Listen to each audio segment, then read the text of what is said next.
If you want to perform like the top 1% people in the world, today we have Rue Fahim, who works with the top CEOs, executives, athletes in terms of how to achieve peak human performance. So we're going to go through biohacking, peptides, and everything you essentially need to be the ultimate version of you. And if you are watching this podcast, I have one small ask for you is please hit the subscribe button, because 90% of people who watch and listen to the podcast aren't subscribed. Now let's get into the episode. So the first question I wanted to ask you is in regards to what are the top 1% performers, CEOs, maybe even people like Elon Musk, Jeff Bezos, what are they doing that other people wouldn't know about? I think they have a health management structure. Like the same way the ultra high net worth are doing wealth diversification into portfolios, the ultra elite are doing the same kind of concept, except they're separating the ways that they measure and also, let's say, optimize their health through diagnostic models and data as well. So diagnostics, MRI is a very important one because most of them are just trying to eliminate the worst case scenario. So that would be like cancer, any kind of neurodegenerative disease, and also any structural abnormalities can be picked up through the imaging. Outside of that, like things like cancer screening, the worst case situation just has to be removed first and foremost for these people, because my opinion is that most successful people will always be able to succeed as long as the worst case doesn't happen, right? Because you've already accumulated so much intellect, capital, labor, systems that really you just can't make big mistakes. Right? So once you have that, the rest of them is like the pieces that kind of reinforce it. So blood panels are very popular, but beyond that, there's like epigenetics and genetics that are also really good predicting mechanisms of what's going on with your biology. So biological aging is predicted through epigenetics. Genetics itself can be a predisposition that you might have towards something. You mentioned that, there might be structural abnormalities. Well, there's also like certain types of genetic coding, SNPs, that would be useful for either preventing or let's say preventing certain types of cancers. So if we understand genetics and we understand whether the cards you're dealt with are going to either, let's say, promote or decrease the likelihood of certain types of cancers, we could then build a management approach for you to be able to, let's say, avoid a melanoma or like lung cancer or stuff like that. And this is good predictive behavior, by the way, because then if you have a higher likelihood of having a lung cancer, you definitely shouldn't be smoking. You definitely need to be not in a like air environment that you're constantly inhaling carcinogens. Or if you are at least, then what are you doing to manage it? The next level of that is kind of optimization. Actually, I do want to add one more layer, because this is pretty much what we do for our testing for our clients. One of the biggest hidden health risks is toxin exposure. So why do a lot of these dysfunctions occur? And is that specifically, I know a lot of people suffer with like mold exposure, right? Yeah. So we test for mycotoxins, which is mold. We test for heavy metals, environmental carcinogens. So that could be plastics. It could also be pesticides or any other like organic based residues that don't interact with our biology, like organophosphates, for example. Glyphosate is an example of that as well.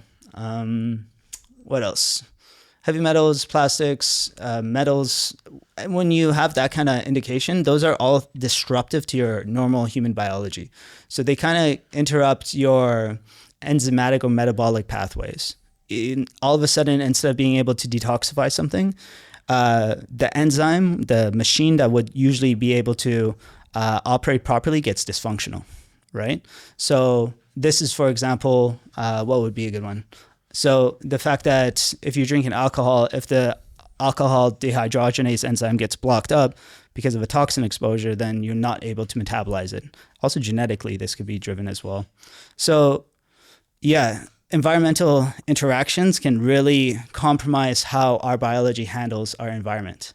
And that's because we're not supposed to be bringing plastics in our body, right? Our biology never got adapted to it. It's a new world product.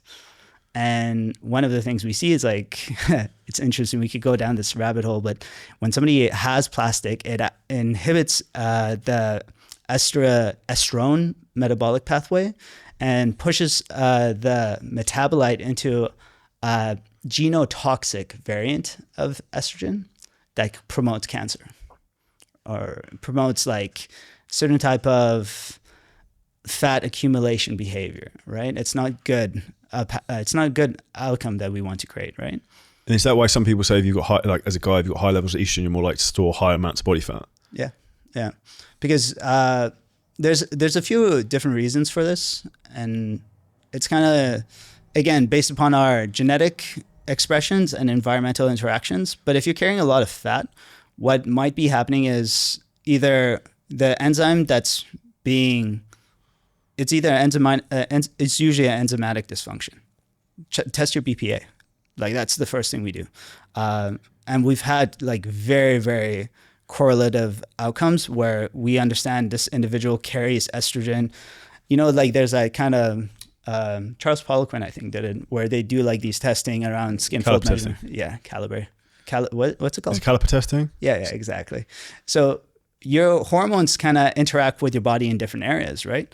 So cortisol, visceral fat, for example. So people with big bellies will have like high levels of cortisol on average.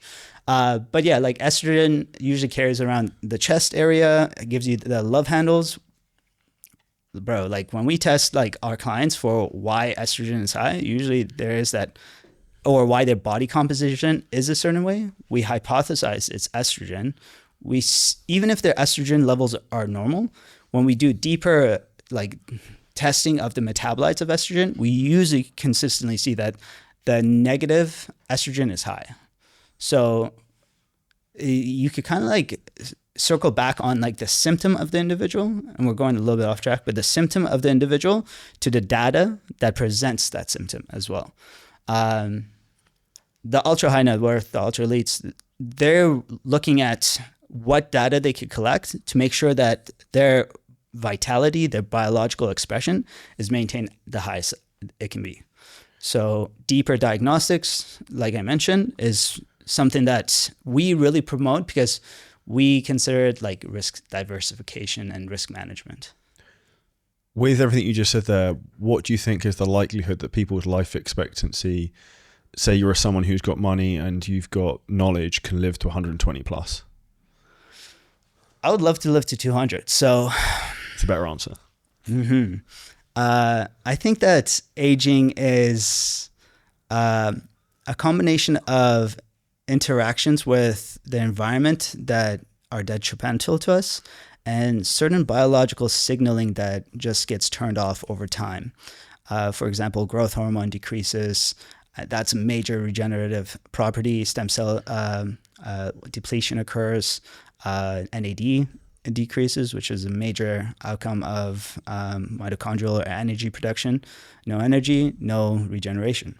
So if we have two things, one, to eliminate the wrong signal from coming into our body, and also a way to signal our body to regenerate the right structural components, then I believe that there has to be this way for us to be completely regenerative over time. The argument would be that why did we evolve from like a one cell organism to now being these human conscious creatures having this conversation? It's a set of biological signals that were, fed with nutrients and with like, let's say just development. And we got to this place. I would argue that if we can just signal those same properties, and that's what they're trying to do with like anti-aging and longevity research. If we could signal those same things, then there's a high likelihood that we can, reverse or at least maintain a certain biological clock. Do you think you can almost reverse aging? I mean, yeah, I think so for sure. I mean, we were going to talk about peptides at one point, but like if you test your epigenetics, we've had like people like increase their telomere length, which is a proxy for, your biological age. So we can also like clearly see people's like skin health and liver markers or, lipid panel improve over time.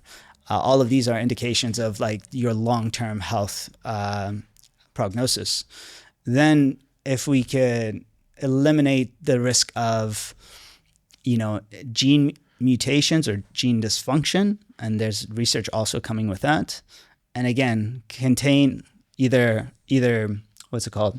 Replace or supply those nutrients through like exogenous use, or be able to figure out how to internally signal it.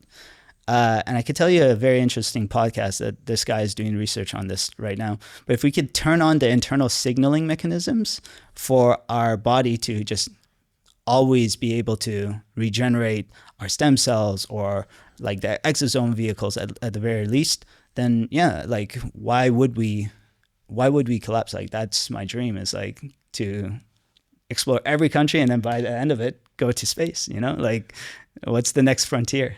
So for me, I just want to be like Peter Pan that never grows up. I just want to stay as I am kind of now for like next like 100 years. Exactly.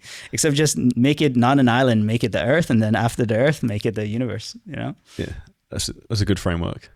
I don't know if I would want to live that long, but I do have a lot of experiences that I want to create for myself and enjoy. So now I'm not going to sound like Stephen Bartlett, but I know a lot of people coming onto our podcast and who are not subscribing but still enjoying the content. If I have one small ask for you, it's please hit the subscribe button. It'll help us a lot. So with what you said there in terms of from like a longevity perspective, is there like certain things you have when clients come to you, like you need to cut this, you need to cut this, you need to cut this? So if I look at like some hot topics for that, might be obviously like basic things like processed foods, but like drinking out of plastic water bottles, like obviously the water here in Dubai is an interesting thing in terms of they remove all the salt from it. So like I try and drink from glass bottles as much as I can. Is there anything you specifically recommend? All of those. Yeah. Those are very good and important drivers of health dysfunction. I usually suggest data drives decisions. Look, it's also interesting that I cannot tell any single person whether they should eat a certain type of food or not another type of food. I would recommend people stay away from processed food. But like if we're talking about diets, or we're talking about whether that water bottle is more significant of an exposure for you than the air, I would argue that the first thing we have to do is just collect the data. And it's important because when you look at somebody's genetics and when you look at their actual exposure, you'll understand that people are so different, right? We have enzymes that allow us to detoxify different types of things. Each individual has those enzymes turn up or down. And when we understand which ones are up and down, then we can also see the connection to the exposure on their toxin exposures as well. Then you know that, absolutely there's a reason why this person should avoid the water bottle, because the plastic is increased. And the levels in the testing that we've done for them are already, let's say, creating a dysfunctional outcome for them, because we know the likelihood of allowance without dysfunction. Like we know the spectrum where. What are you testing for to see that, for example? So our excretion organ is our kidneys, and so all of our toxins are usually pushed out of. Actually, no, there's two. There's our stool or our urine. Those are mostly where our toxins are excreted through. Most of our toxins are going to be like the heavy metals and the plastics and stuff like that. They go through our urine because they get stored in fat, but then our liver goes through detoxification, makes it water soluble, and then they go through our kidneys. Our liver is like one of the most important organs, right? Because it's our filtration system. But yes, we do a urine test, we do a stool test. Stool kind of gives our living toxins, the parasites, funguses, bacterias, and then the kidney kind of gives us the inorganic toxins, so the plastics, heavy metals, and so forth. So if on someone's blood work, their kidneys are flaring up, that could be a sign of like plastic exposure. This is a very good point. It's like when we look at blood panels, we're seeing the symptom and the current state, but we don't know the reason why. Right. So a lot of like liver dysfunction, or like if your cystatin C or creatinine is like all over the map. Well, yeah, like mycotoxins, another one, big time toxic equivalent, toxic exposure that would trigger those things to occur. And this is why I would really encourage people as soon as you can go deeper, because the blood panel is your current snapshot of time. You know exactly how your vehicle is roughly built, where it's been and where it's going, but you don't actually know like the interior design. You know, like you don't know what the occupants are and what their intentions are, right? So like we need to understand, are you filled with like testosterone or are you filled with plastic? Like it's like, or that's a like generalized concept, but there's so many components that are the moving pieces within the vehicle that generate the momentum the vehicle creates. It's funny you said that about people being filled with testosterone or plastic, because I think some of them are filled with both, but particularly in Dubai. But I think with you mentioned there about people being hyper responders. So I've obviously taken a lot of peptides and whatever else, but I found that I respond to some things like wildfire and other things just do kind of nothing. So I started using MOTS-C, I think recently. Mm-hmm. Just seems to be like a fucking hyper responder on that and just getting leaner, losing body weight and mm-hmm. without even like trying. Mm-hmm, mm-hmm. So I think it's interesting how for one person something works great and then for another person it's like not so good. Yeah, like if we look at your mitochondrial genes, then we can have better insight of what's going on. Like what's your COMT like? COMT and MOTS-C. COMT is an enzyme as well that integrates with like how MOTS-C is processed within our body. Also your AMP kinase activity. Like this is the thing that's also important. Like this is how we build our nootropic or energy stacks for our clients. If we understand that an individual is gonna respond, so you have like this what's it called, audio dashboard almost, where there's a bunch of switches on it and you could turn the switch up or down to increase the volume, right? Your biology works like that, and it's based upon both structure and genetics, kind of the same thing. But structure, can get dysfunctional through toxin exposures, right? So let me just do a quick side. If the structure is fucked up and you turn that amplitude up, it's gonna cause a lot of noise and it's gonna cause the signal to go the wrong direction. Does that kind of make sense? Like, for example, I could probably give you a good example of me with this, because I remember Alex Kickel coaches me, and I think I came back from being on holiday in January, and I'd been like sick with like a stomach bug for 5 days, and I was like, this is fucking shit. I'm like lost like 10 pounds and like muscle mass, whatever. I was like, I'm gonna go full bore ahead, do X, Y, Z, and he's like, dude, like you're just super fucking stressed all the time. Like this is the worst thing you could do. You're just trying to like fucking foot on the gas all the time. It's like sometimes you need to like let off, otherwise you're just creating more of a problem for yourself. 100%. Yeah. Alex Kickel is like definitely a goat in our industry as well. He hits it spot on, because like if you have this is what I tell people on peptides, to use it a little bit more strategically. It's like you're adding gain to whatever signal is already in your body. This is also the concern of why you shouldn't do peptides unless you're fully cleared of cancer, because you're promoting growth in a lot of these peptide therapies. But it's not just like that. Like any supplement you put into your body, any, let's say, external source that goes in, is going to dial the switch up. So the switches are either going to be genetically controlled. Like some people, you've met them, they just think like this. They're like on fire all the time. Other people are like kind of like laid back, let you come to them. They're just mellow. And that's already their genetics and their brain chemistry at work. So if the person that's already super wired, I give them something like a modafinil, that's going to like put them like either in like hyper focus, hyper speed, and that would be great. But there's probably going to get like overstimulation to the point where that they might get like an anxious return, or like almost too much too much stimulation to create proper output.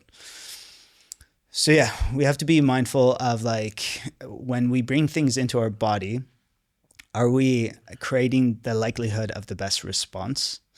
And again, that just comes back to data as well. How much do you think of that also depends on human psychology and personalities? Because kind of based upon what you said there as well, like my natural tendency is like hit everything with a hammer and just like do more of everything, which is obviously not always the answer sometimes. And I think even even if you talk about like modafinil. So like I take Monday, Wednesday, Friday, and I take 100 milligrams a day. I've gone up before to like doing like 200, way too much. I'm like, at that point, it's like, I'm like almost off on another fucking planet. So I think there's a kind of law of diminishing returns with pretty much all of this. 100%. Most of biology has this upside down, a bell-shaped curve, right? So we have like these two concepts called distress or eustress. And like the middle of the peak is eustress, which is like a positive outcome. Like every input that you're putting is creating a stress response to a certain degree, right? Enzymes get upregulated, machinery gets turned on, whatever the case might be. So we always want to hit the middle of the curve. There might be like the occasional, I don't know, chance where things just taper off, but I doubt it. Because the one thing about biology is like modafinil doesn't just work on dopamine, doesn't just work on like histamine. It works on like pretty much every neurotransmitter in your brain. So, and this is the same for anything that you put on, like even something pretty generic like ashwagandha or like just having an orange. Like all of these have such a complex interaction with your biology. So there's no free pass, pretty much, right? There's no something for nothing else. No free lunch. No free lunch, right? So if you're gonna do it, and then all of a sudden the gain goes up for one reason, are you managing everything else? And then even if you're like, one of the things I always say is like, even if you're putting the gain up on this outcome, is that really your natural state? Because the way I describe it is like, you want to have like a bucket. Your bucket is your vitality. It's your focus. It's your energy. Whatever that bucket represents to you, it's your muscle, let's say growth potential. You want to maximize that bucket, and you don't want the bucket to overflow, because as soon as it overflows, that the rest of it is going to go and have like other types of effect. So muscle growth is an easy one. If you surpass your muscle recovery potential, all you're creating is muscular inflammation that will take longer for you to be able to then go and hit your next workout, right? I do believe this is the same case that might happen with any kind of cognition or any type of regeneration or let's say biological function as well. When we put something into that bucket, we have to be mindful of, is this really creating vitality at its like core essence? Or is this like just something like coffee that makes our focus get increased, but it's like a Band-Aid solution to it in a sense, where we're making up for the lack of vitality we're supposed to have with this external stimulant. And it's actually masking a lot of problems. It's masking three different things. First of all, it's not a one-to-one replacement, right? And then this will have side consequences of its own, for sure.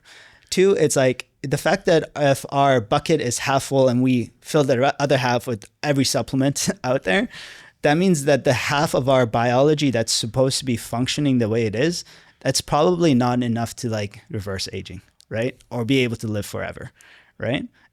Our goal is to bring that level as high as possible, to make the bucket be 100%, and then use other things strategically just to gain a little bit here and a little bit there, or recycle something that just has been degraded intermittently and strategically over the year.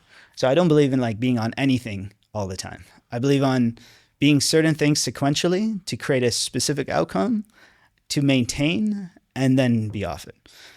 The last part of that bucket analogy is like, this bucket is this big, but the fact that we need to replace this much of it meant that we're either not putting enough recovery back into the bucket, or there's a leak in the bucket, you know? And the leak is actually the toxins. The leak is the genetic predispositions, the negative ones.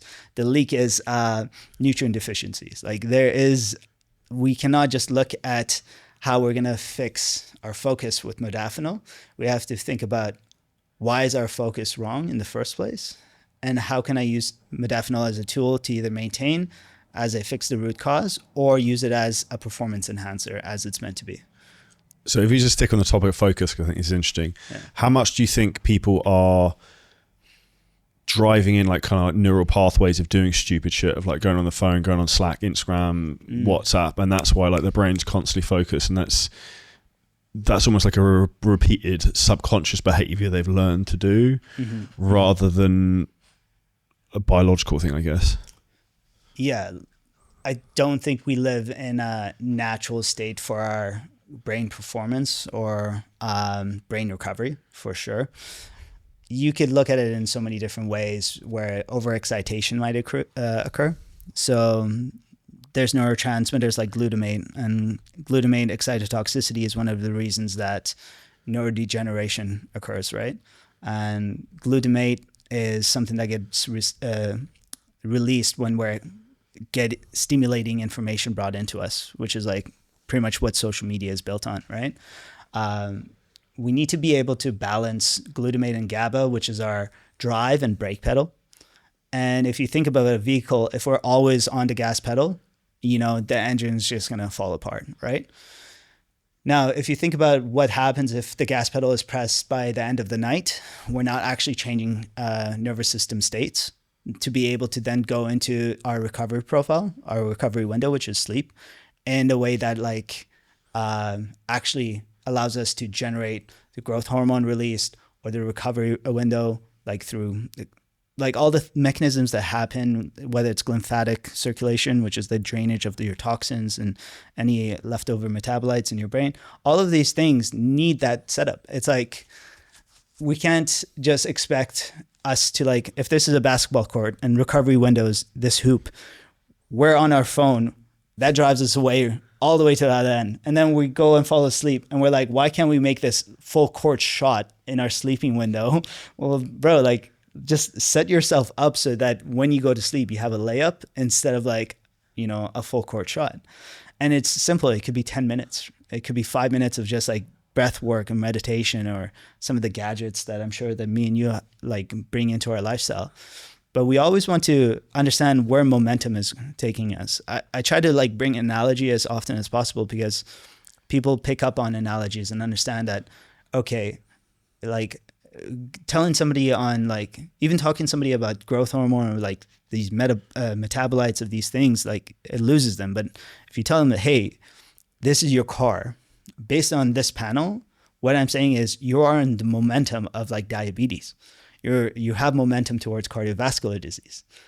They're like, oh, okay, how do I stop a momentum, right? It puts an outcome into their mind where it's okay, my behaviors are not conducive to the life I want to create. So then you could create behavior change. You mentioned there in terms of tech stuff, obviously you've got Weekbound on as well. Is there anything you recommend people should have, or anything you're excited about you've heard that's coming? There's a lot of obviously revolution in technology with AI and all this type of stuff. Mm-hmm. I love so many different pieces of it. If I had to give something, I do consider this as a very good tool, but it does have its bit of shortcomings. If there's one tool I would recommend to everyone use, I think stress is a huge one.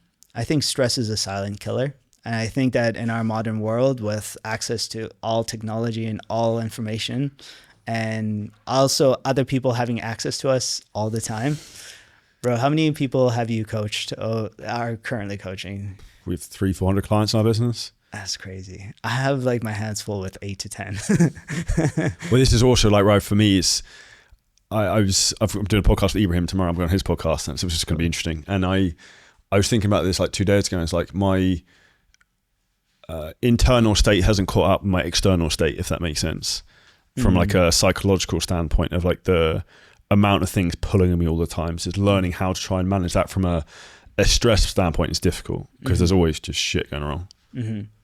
Yeah. Okay. So this is putting me on another topic I love talking about. So stress tools is something I very, very much think that especially anybody in business should be doing. And here's the other thing that you mentioned that sparked this idea. You live such an unnatural lifestyle. Think about it.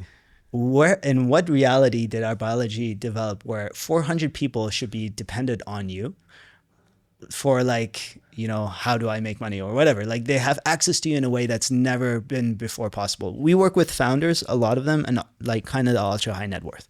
So it's kind of like playing two different sides to the game. But the founders, they usually complain to me about like, oh, I feel really stressed out. I'm tired. I can't focus well. I can't recover. My sleep's disrupted. I'm like, yeah, you signed up for this. You know, you work 14 hours a day. You work 16 hours a day. You sleep and you're still thinking in the middle of the night, waking up about this client or this project or this venture. Like, you're not meant to have optimal biology doing those things. Like, we were supposed to, let's say, wake up, go forage, lay around during the mid-sun, and then later on go and try to hunt and kill and then come back to our social gathering and rest. That's not the case anymore. We're hunting for 16 hours a day, right?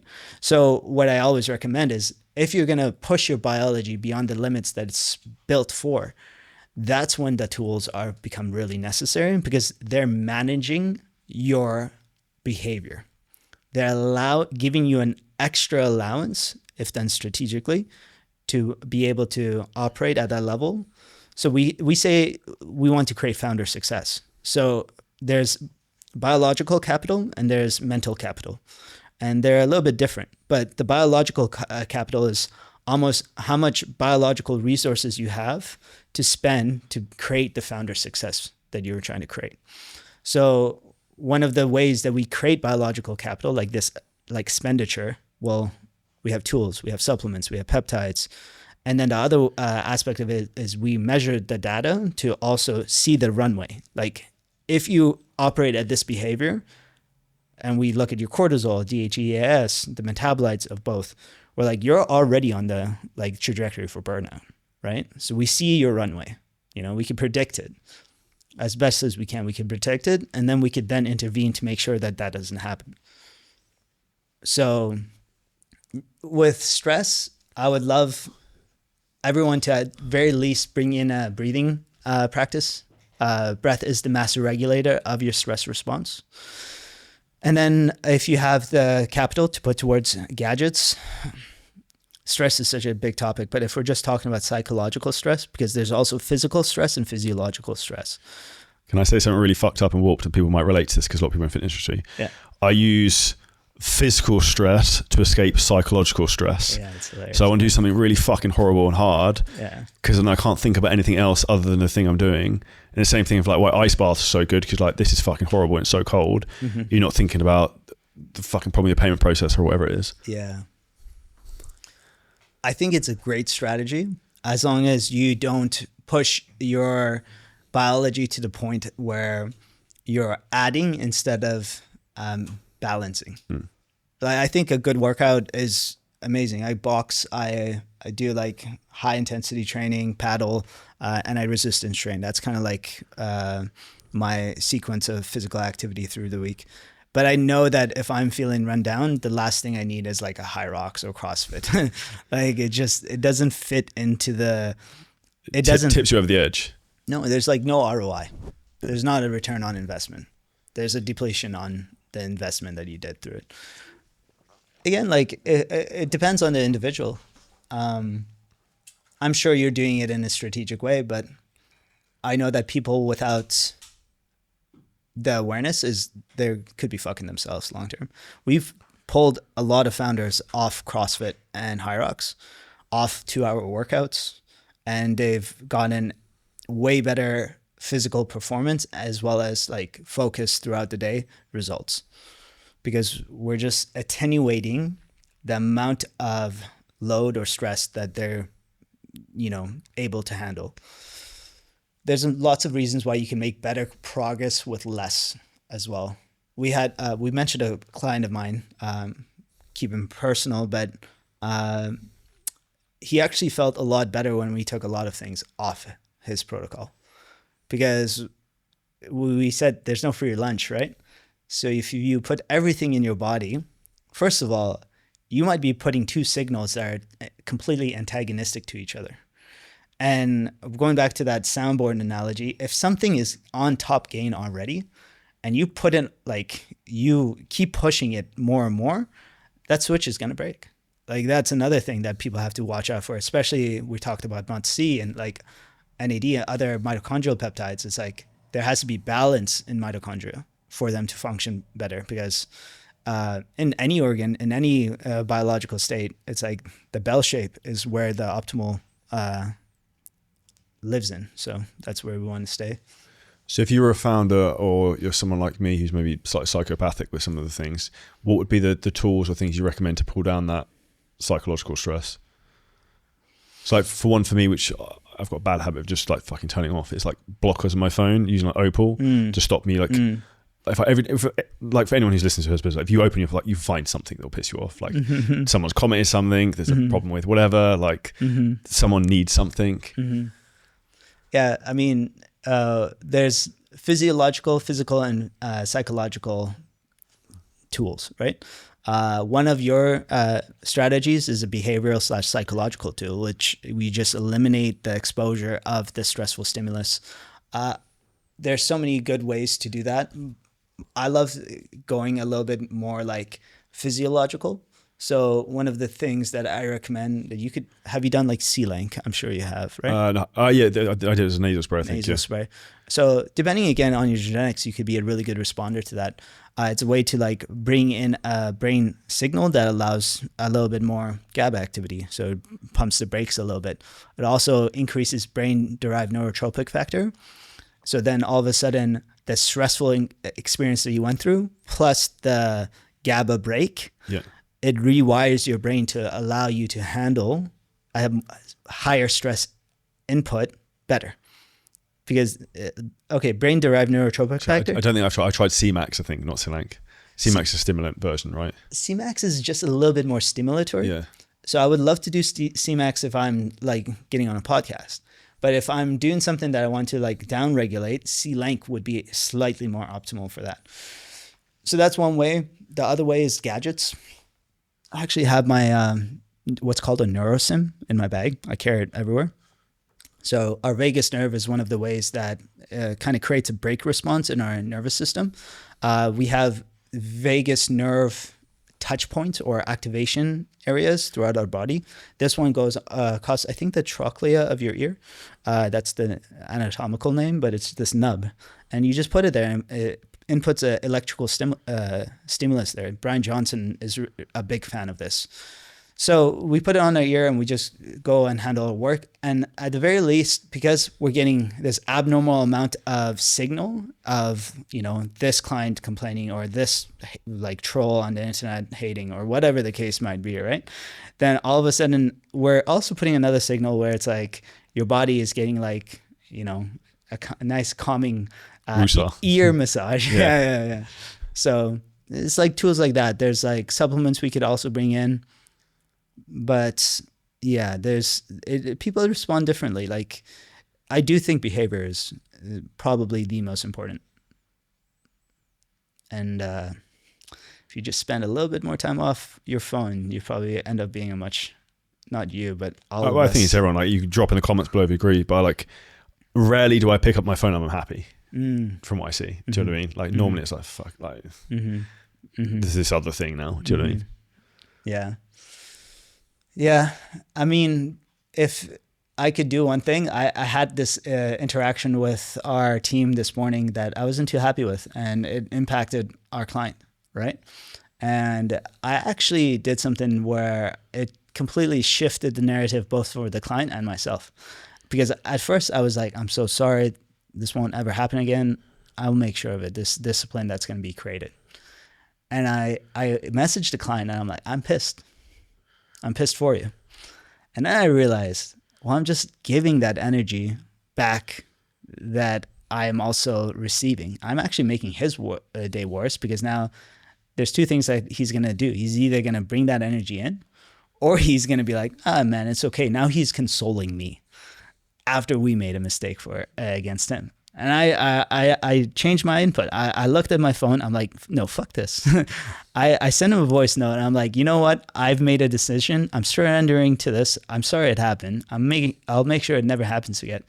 But I'll tell you what, I'm so grateful for the person you are for being able to take it the way you have, because you've just been positive and reflective, and you've given us the allowance to make up for it. And I appreciate you. And I just want to say that I sent him some love. I'm like, I love you, brother. You know, I'm on your side. I want you to have a great day, and I will make sure that this never happens. And that we actually still get everything done that you had expected. And he shifted as well. You know, he actually responded to me afterwards much more positively. And, you know, next time we get a hater or something like that on the internet, like how we choose to respond to it is a reflection of ourselves too. Like, okay, well, bro, I hope you have a better day because obviously something's wrong. Or like, you don't have to even adhere to that. Like, go on your story and just be like, yo, for whoever's following me, like, I'm just sending love. Like, I want to send some gratitude. That just will lift you up naturally as well. So there's that quote that I love: between stress and between stimulus and response, there lives a space, and how you choose to react in that space gives you your freedom. So fuck the haters. Just live positively. Yeah, I think that's just one of those things that's going to consistently kind of happen, I think, anyway. Yeah. In terms of from like a performance standpoint, have you ever used cerebral lysine with anyone? Because that's something I've used a fair bit, and then kind of like intermittently more recently. Like if I'm on the edge of like recovery and needing to try and like get myself back together, I found that's kind of effective. Yeah. I actually would recommend most of the ultra high net worth to have certain type of compounds just in stock. And cerebral lysine is one of those compounds. So we try to source it for every client and just have it there. It's more towards like their parents, like realistically, because cerebral lysine has incredible results for somebody post-stroke. Like it can be able to repair some of the brain damage, the ischemic post-traumatic results, by like 30 to 70% just by doing a dose of cerebral lysine. And I've had an incredible experience with it as well. So I've had 6 concussions, and I also had like a pretty traumatic upbringing. I've had a lot of different experiences that I've had to deal with. And at 27, I had like a health collapse. Like I wasn't the version of myself that I am in front of you by any means. Like gut dysfunction, brain fog to the point where I couldn't communicate, couldn't formulate sentences, couldn't keep my train of thought. I had skin conditions, hair loss, lower back pain to the point where I was like legitimately on the ground, not being able to move.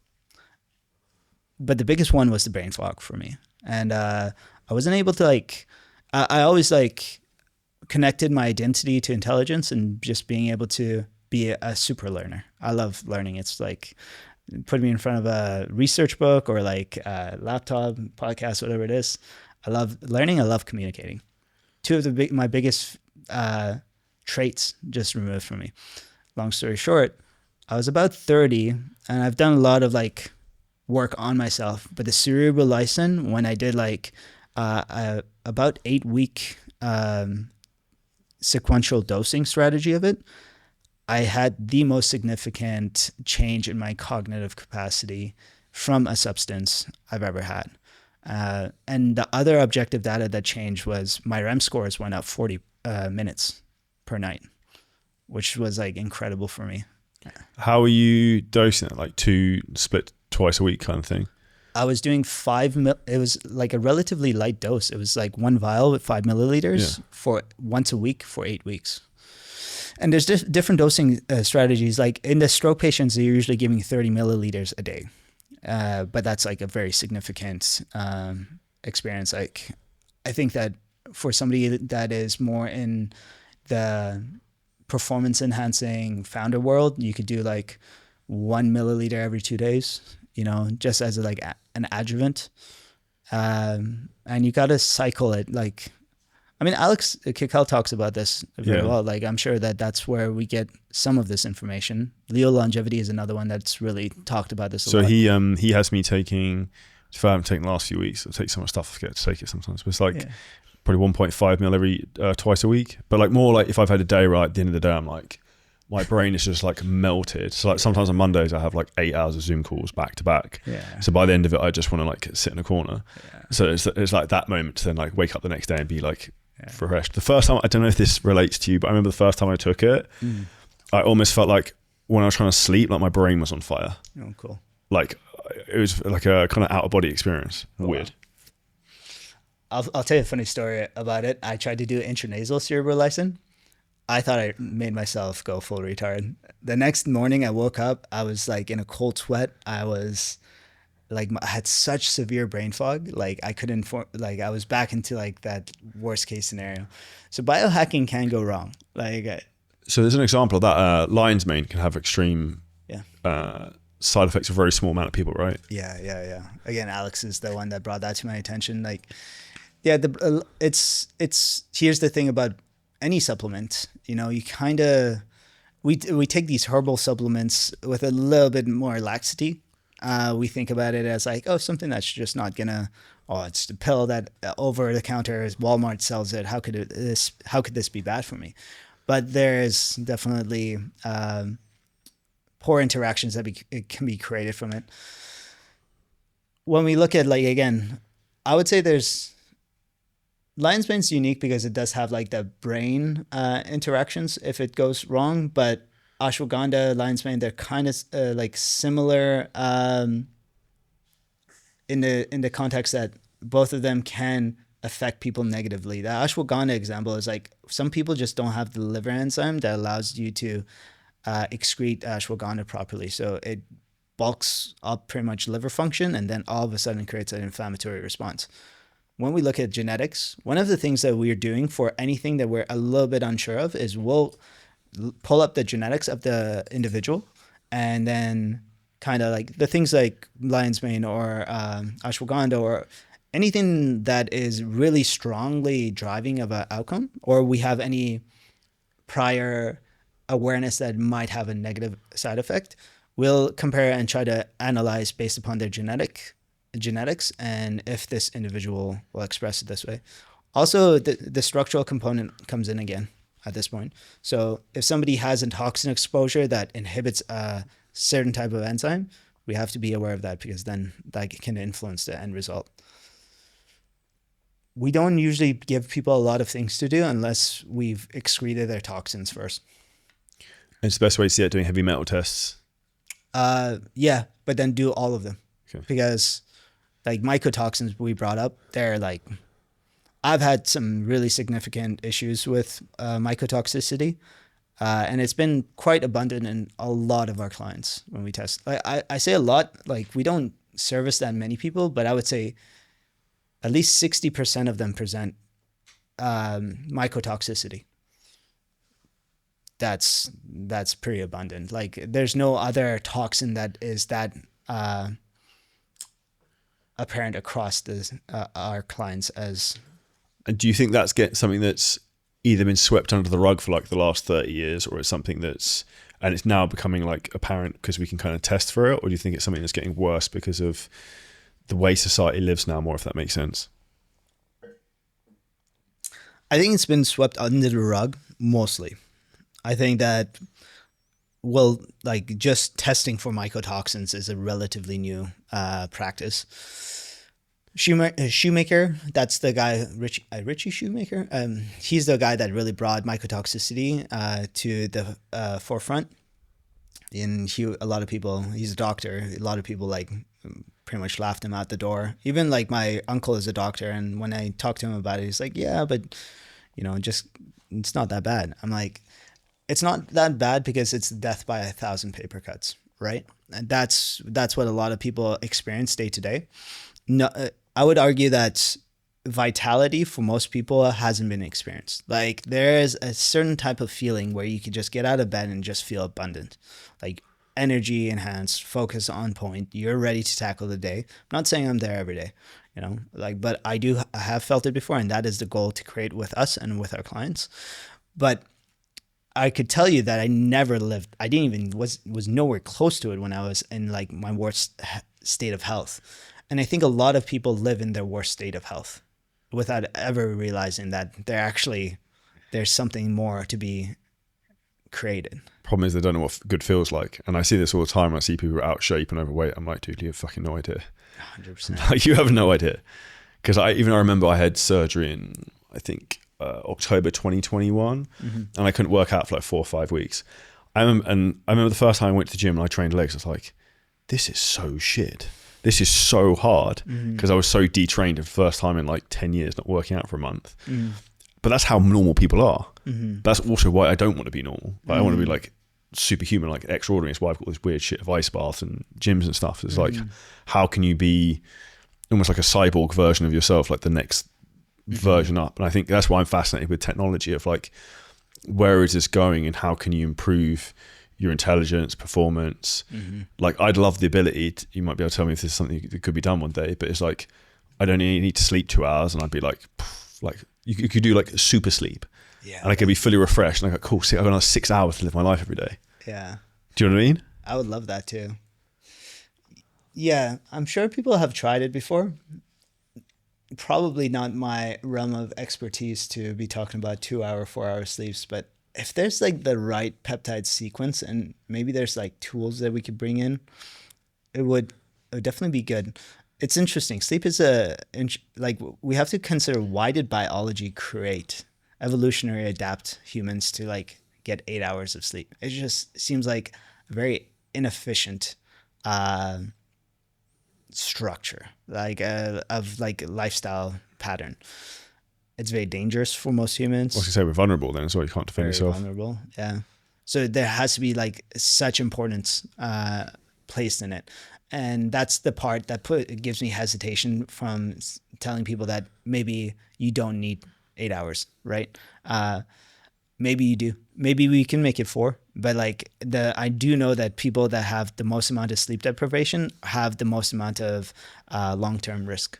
Well, I think I saw something. If you sleep less than like 6 hours, it like almost like half your IQ. Yeah. 100%. Like you literally just become stupid. Yeah.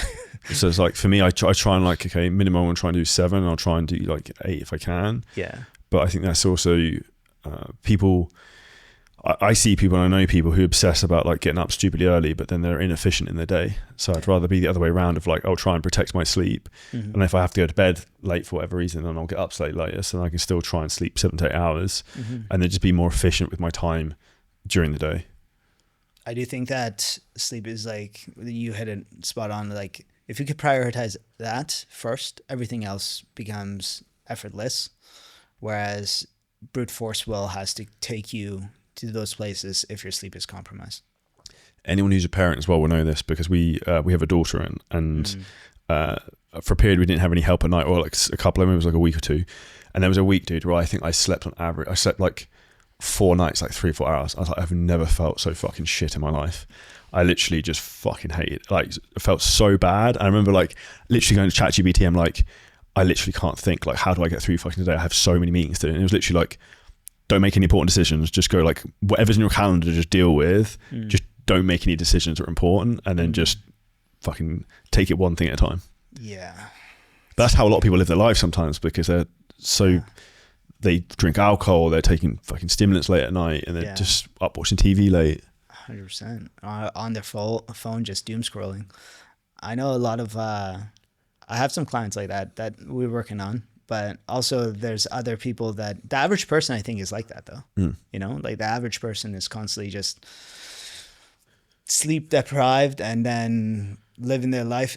Think about like sleep deprivation as like the thing that it's generating all the other dysfunctions as well. Like your personality is not the same. You have way more erratic emotional swings when you're sleep deprived. Your cognitive ability, like you said, spot on, gets significantly impacted. Insulin resistance occurs, thyroid dysregulation happens, and that will eventually go and affect everything else, including your lipid panel. So it's like sleep drives all of the other dysfunction. What you said is like, in those moments, I would really try to make sure that we have tools to like manage it. Like there's peptide bioregulators that are really good for it. There's a couple peptide nasal sprays that you could try. The one I've really used to is like DSIP, which is deep sleep inducing peptide, or delta by some measures. But it's cool because it has 2 different functions. It will increase the pituitary signal for growth hormone release. So we give it to pretty much all our clients because, one, you can't always control those late nights. There might be something that comes up as a fire, whether in your home life or business life, or like you're just like social networking, you're out on a date, whatever the case might be. You need to be able to go and reset or drive that signal for your biology to still be able to show up the best version of yourself the next day. DSIP is relatively safe, and like as a parent, early born parent, your circadian rhythm is really disrupted as well, right? So it also helps with that. Also, you can use it for travel. So that's one piece of tidbit that I would give people. You get an injectable form of that, right? I think I have some in my fridge. Yeah, I don't use love using all things injectable. Or neither do I. It's literally a pain in the ass. It's pain in the ass, yeah. But here's the other thing. It's like, are we getting that same level of exposure in our brain, which is like really the signal we want to drive? I would actually, the delta sleep inducing peptide, I've only used it intranasal, but I've thought about this. I haven't actually done the research because I talked to another client about this as well. He's doing it in his body. I'm like, what signal are you sending in your body though? Yeah, you're sending a deep sleep inducing peptide in your brain, yes, but how does that get translated into your body? Like, if I want something specifically for its pituitary effects, I want to localize it at the level of the brain. And that's why a lot of like specific peptide protocols, I'll be a little bit like, am I wanting a systemic or body effect, or am I trying to get a brain effect? And that will try to like, separate the goals of where I actually use the injection. So yeah, there's other peptides too that might help, but the peptide bioregulators is another way. Have you used them much? Yeah, I've used them. Some for eyesight, some for stress. The only thing I find difficult with those is like quantify, do I feel less stressed? Do you know what I mean? Or is my cortisol lower? Yeah. I suppose I could do a blood panel and see, but yeah, that could be like a way we definitely do measure across before and after. There's a little bit of a difficulty with this because like I'm sure you're like me as well. Like a lot of people are just putting in like a soup cauldron together, and you're like, what's working doing what at a certain point? Yeah. It becomes hard to actually distinguish what's the driving mechanism. I'd also argue this other point. It's like sometimes doing one thing at a time is not enough to get a stimulus threshold to break through your limit, right? So in certain kind of equations, 1 + 1 is 3. And that's what we're trying to create. Especially a force multiplier. They bounce off each other, right? Mm-hmm, mm-hmm. Especially for our clients, they want the fastest outcome in the shortest amount of time, safe as possible. So if we could strategically make sure that the negative consequences are eliminated, or at least brought as low as possible, I'm ready to throw a lot of things in there and just think that the compounded effects of all of them will be the outcome that we create. Some clients aren't like that. Some clients are just like, give me one thing at a time for each week, and then we will stack and see how it goes, which I also really respect that approach. Yeah, there's pros and cons to both. What does your routine look like now? My routine is wake up around 6 to 6:30. I will go 15 minutes of cardio. Then I will come back. I take my morning. Why 15 minutes? It's a random amount. 15? 15 is how much I could psychologically tolerate. I just like it because it's like very steady state, 150 beats per minute. Funny enough, my genetics and just my disposition is like, I'm the guy that likes to be intense when training, right?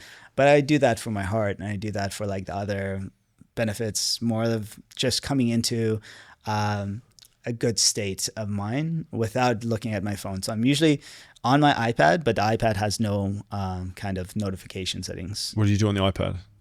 I'll watch Alex Kell, I'll watch Dean St. Martin, I'll watch Huberman, sometimes other podcasts, whatever is like really intriguing to me at that time. It could be philosophy sometimes, but usually physiology. So I'll do that for 15 minutes, a couple of breathing exercises. I'm going to show you that still. It's like one of the most important things that I could teach founders. So it's crazy. I told you that like stress is controlled by the breath. I'm going to show you afterwards. It'll be cool. I did a breathwork session for the first time a couple of weeks ago with a guy called Sam, and it literally just melted my brain. Yeah. Like massively underrated. Super underrated. Yeah.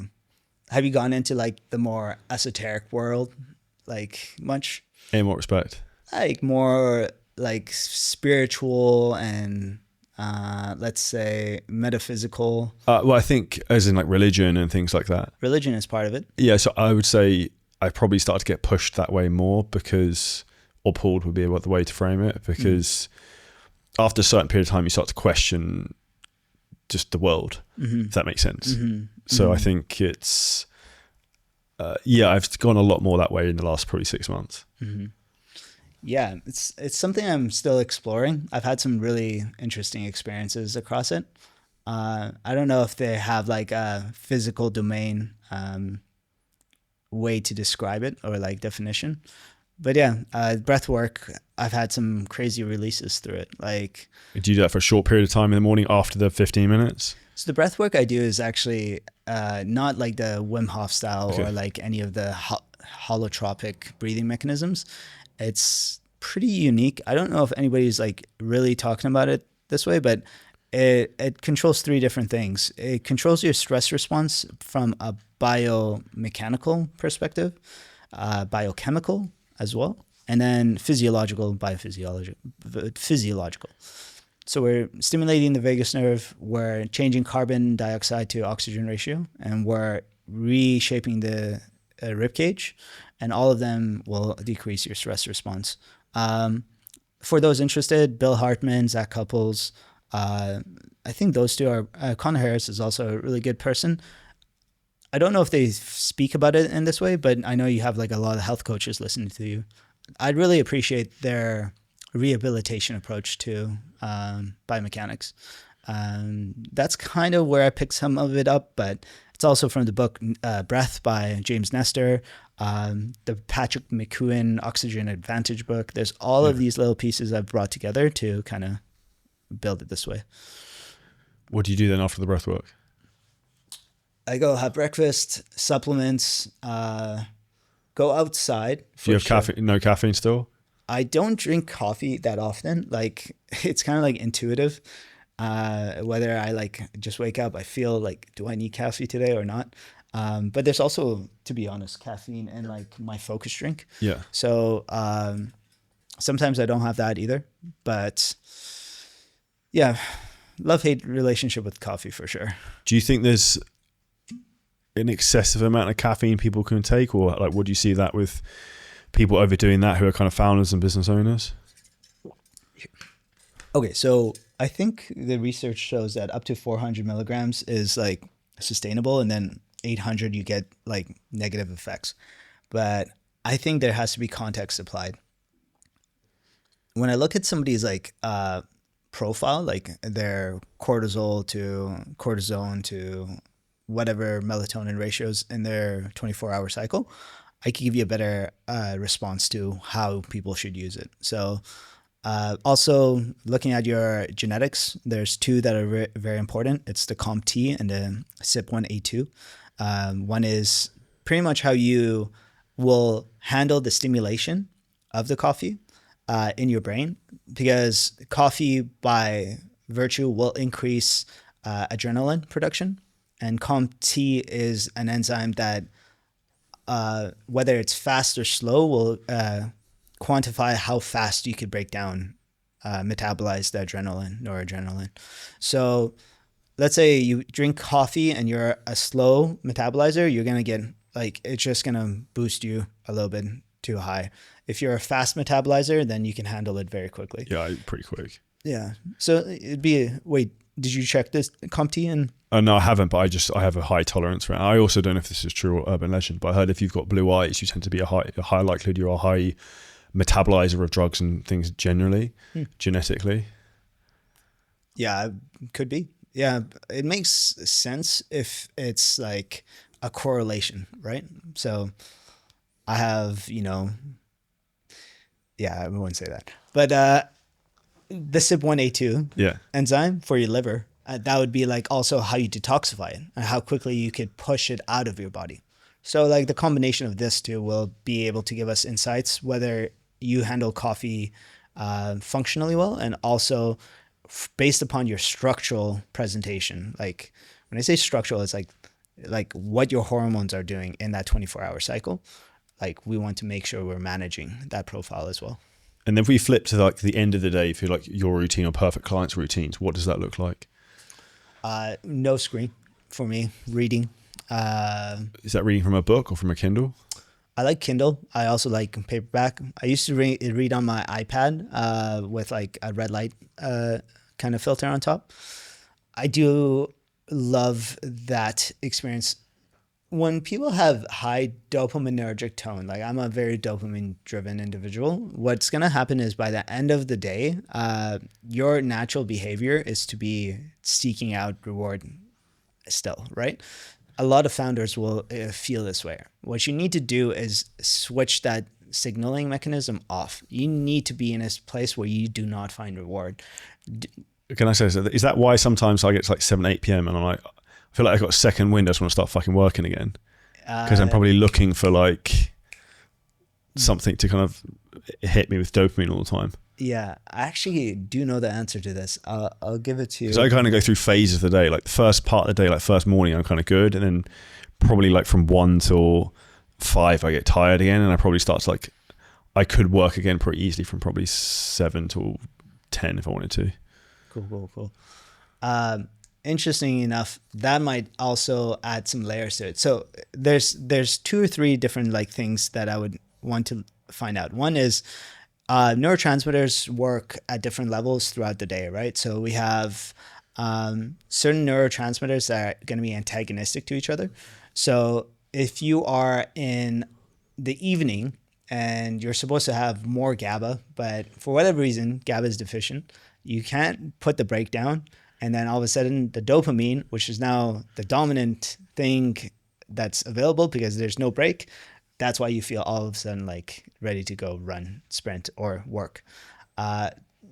So there's like where the neurotransmitter levels are based upon their circadian rhythm. Naturally, everyone will have a neurotransmitter circadian rhythm.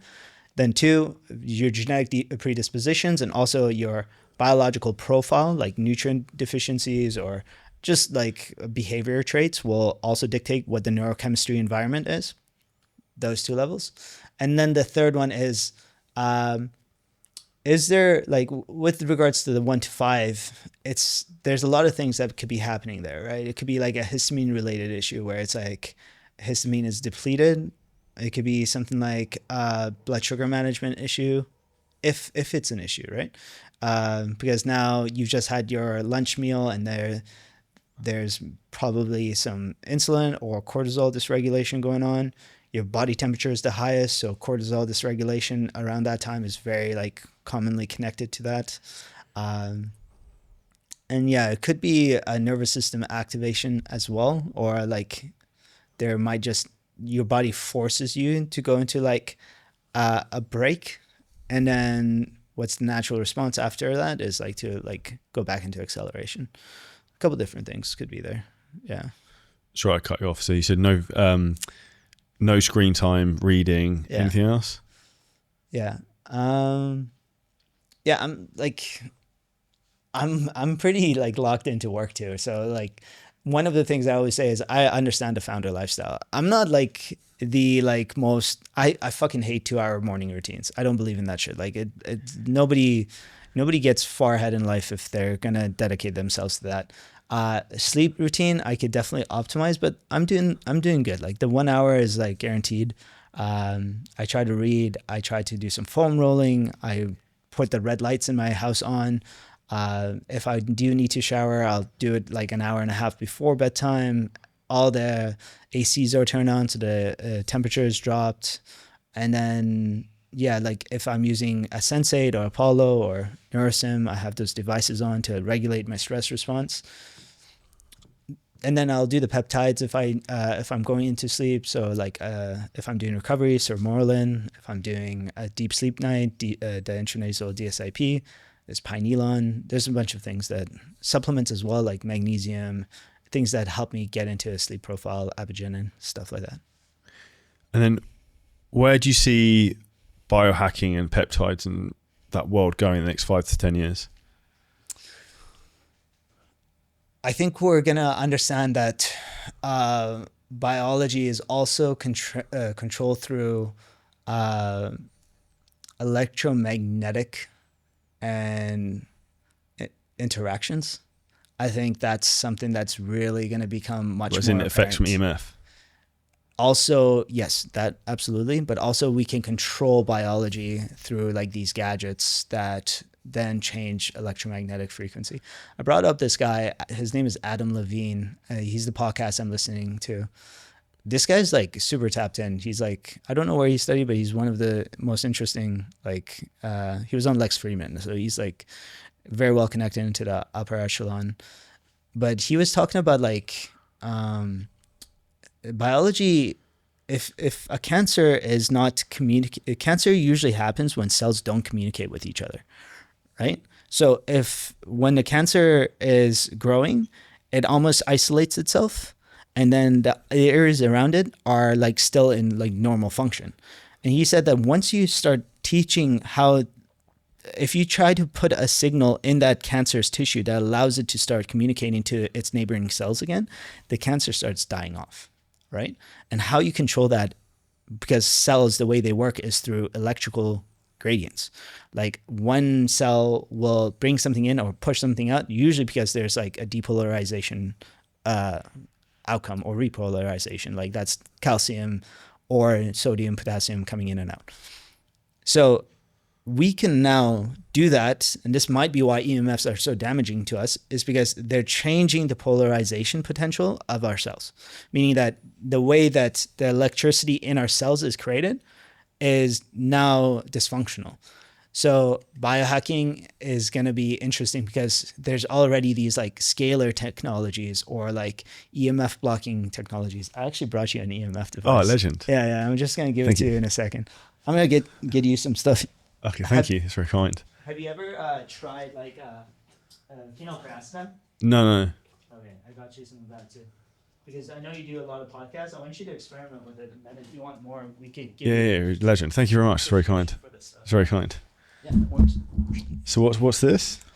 Okay, so that's phenylpiracetam. I'm on that right now. Okay. This is a bit of a side, but like this is like for me one of the best nootropic aids for communication. So it upregulates the way acetylcholine gets transmitted in our brain. That's our communication drug. So think about modafinil. Modafinil is a little bit more like, I'm ready to go do anything. This is like not. This is like the sister to modafinil. It's like, I'm ready to do what we want to do. Like I want a podcast. Would you take this with modafinil or on a different day? Nah, that's overstimulation. Okay. Yeah, that's an equation for too much. And would you take it just beforehand or? Yeah. Okay. So I take these alternating because one of the ways I try to manage my biology is like, I don't want to send a signal too frequently because that will cause either to desensitize or get turned up to the point where dysfunction will occur afterwards. These pathways, like when I looked at the receptor interactions and like the enzyme interactions, they're actually separate enough that I feel comfortable turning one on one day and the other day. And then I could just kind of keep a balance of, okay, I turned this, let's say I turned the engine, like the gasoline engine on today. Yeah. I'm going to turn the electric engine on tomorrow, and I'm going to go back and forth on these engines and allow them to recover in between. So yeah. And then the other device is interesting device. I'm still playing around with it, but it's a device that is meant to like block the EMFs that's coming from your phone. A couple of our clients definitely have that device. But yeah, like I do things that will understand a lot more about EMF technology and also like the kind of interventions that we could do to improve our communications. Again, that Adam Levine guy just blew my brain. The better your cells communicate, the better your longevity perspective is. And if we learn how to signal our cells to communicate in a certain way, we will create a response such as regeneration. With a lot of things we've kind of discussed today, what would be one thing that sounds weird or crazy but will come normal maybe in 5 years' time? That's a good question. What is something weird I do that most people would? Because like if I said to my mum 10 years ago, I'm going to be injecting myself with peptides every Yeah. day, she'd be like, what the fuck you like? I was thinking peptides. Peptides is going to be really common. I think that peptides is going to be really normal. I think what we do right now for our health is actually going to be crazy, like to think about. My belief system and what I'm trying to actually build is like health in 4.0, like a way to use diagnostics to drive our decisions. I think the lack of actual context, data, and clarity we have on what we're putting into our body will be eliminated one day. Like we'll have especially with AI and diagnostics, the way they're trending. I would consider that like maybe in 5 to 10 years, especially for like the people that maybe it's a new technology, so the elite might have access to it first, but like in 20 years, everyone should. But you're going to go and do a blood sample. Maybe you'll pee, you'll shit, you'll do a few of these like biological diagnostics, and then you'll have a bullet by bullet lifestyle built out for you where you know exactly what optimal living will be for you and how to actually manage your food input, manage your supplement intake. If you get sick, what genes that you have to turn on and off, and so forth. That's that. And then in 50 years, we'll have complete control on how genetic expression occurs. Yeah. So if I can live for another 50 years, it would be interesting. Yeah. It's maybe Sooner. Like, yeah, I have a client that's building AI right now. And we're actually really close to like building consciousness. Like it's surprising how close we are. And it's a consciousness that will be able to create knowledge at a rate that's like inconceivable. It's exponential. Exponential. It's like what's it called? The singularity. Yeah. We're like, he's on the cutting edge of it right now. So if he doesn't do it, somebody else is going to do it in the next 2 to 3 years. So the rate of evolution is not going to be inhibited by information, but actually it's going to be inhibited by material. It might be like we just don't have like machinery or infrastructure. Enough data centers to manage it. Yeah. Yeah. Which includes aging. That's why I do believe we're going to solve aging. Like the peptides and stuff will be anti-aging regenerative therapy. So I had some quick fire questions to finish up with. So what do you think is the most underrated peptide? TB500. Good answer. What do you think is the most overrated biohack?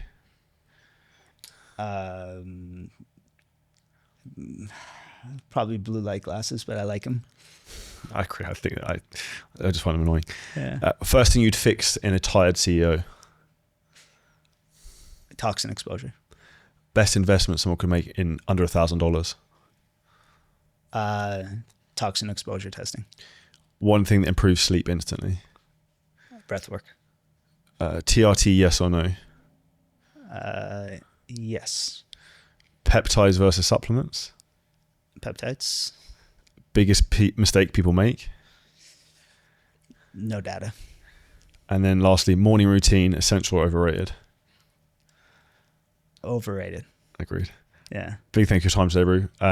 I'll put all the notes and everything below from it for people to find out on social media. If you guys got a ton of value, make sure you go and follow him, check him out. It was very smart in terms of his field. If you enjoy the podcast, make sure you check out the next one on the screen. Leave us a review, share it with a friend, and we'll see you next episode coming up.